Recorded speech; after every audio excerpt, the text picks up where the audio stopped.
Donald Trump has been defending his reluctance in Wednesday night's debate to say that he'll accept the election results, reserving the right to contest the outcome if it's close or perhaps if it doesn't look right. That controversy refusing to die down as the candidates hit the trail today. Trump and Mike Pence are in North Carolina, Pennsylvania, New Hampshire. Hillary Clinton's in Ohio. Tim Kaine is in Pennsylvania. And here is Donald Trump from Delaware County, north of Columbus, Ohio, yesterday.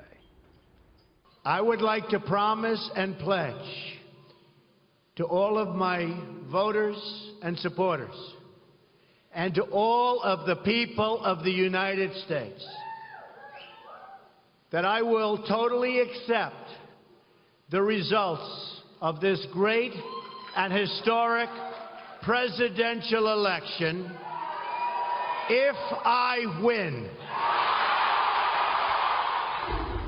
There you go. All right. Fox News Sunday anchor Chris Wallace making his first appearance on Fox since moderating the final presidential debate. Chris, good morning to you. Great to see you this morning. Well, good to see you. I'm not as fresh as you two guys are, but good to be with you. Look, let me be the first officially on Fox to say what a fantastic job you did the other night. And, you know, I think it gave all of us some chills when they introduced Chris Wallace of Fox News moderating that debate and made us all really proud. So thank you for doing such a fabulous job, Chris. Thank you, Martha. So when he made that comment at the debate, and you held his feet to the fire, pointing out the history behind the decision to accept the results, what did you think about that in the moment, and what did you make of his parry on that yesterday in Ohio? I thought it was a big deal and an unprecedented deal, and I had no doubt. You know, I was a moderator, but I'm also a newsman, and I know news when it's being made.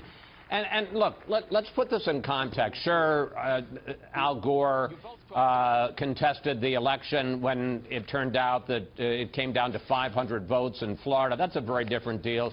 We've seen that with close elections in the past. But Trump has been saying for, the last 2 weeks at least, that the election is rigged and that Hillary Clinton and her supporters are trying to steal it.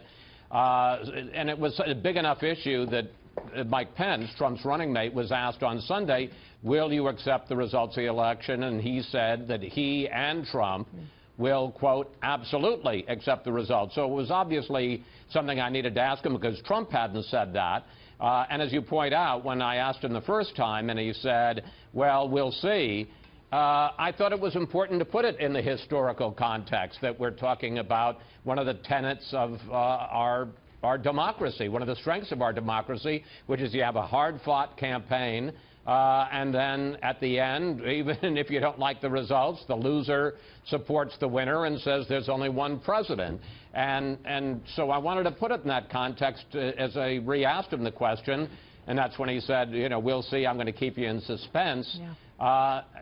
To the best of my knowledge, that is unprecedented to make that kind of statement, particularly in the context of saying that the election is rigged and in the danger of being stolen. Yeah, I thought that was a really significant line as well when he said, I'm going to leave you in suspense.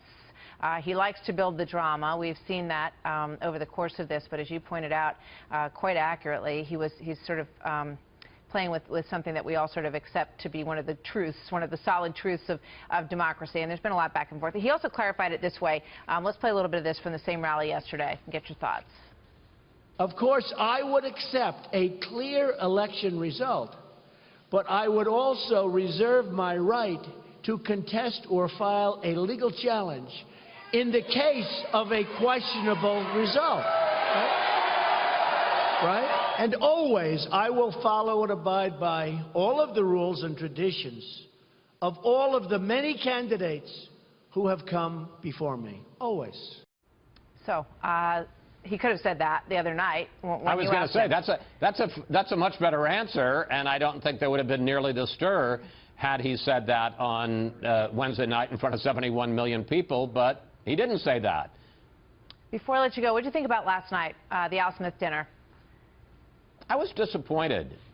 Disappointed in both of them, but particularly disappointed in Trump. And I don't mean to dump on him, but, you know, I've been covering these elections since 1980. And you know, the Al Smith dinner you can say it's old-fashioned or silly or whatever. Obviously, it's not silly in the sense that it raises millions for Catholic charities, but that they get dressed up in the white tie and all of that. But there is a kind of elegance, and you know, this gets back to the same issue, Martha, which is these elections are hard fought, but there needs to be a sense that we're running on the rails, or we're not running off the rails, and that there's no danger that we're not going to come together after an election. And part of that is the Al Smith dinner.